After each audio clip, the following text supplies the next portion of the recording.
ஊத்திக்கலாம் மூளைய. ரேஷன் கடை பாமாயிலே, கடுக உளுத்தம் பருப்பு, நறுக்கி வச்ச பச்சை மிளகா, வெங்காயம் மாமா, தள்ளி நில்லு மாமா, நறுக்கி வச்ச தக்காளி மாமா, போட்டுமா போடு.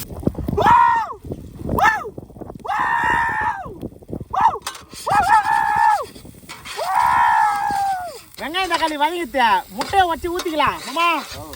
மிளகாத்தூள், மல்லித்தூள், கரம் மசாலா எல்லா மசாலாவும் இதுல இருக்கு. வேறு மறந்து போச்சு.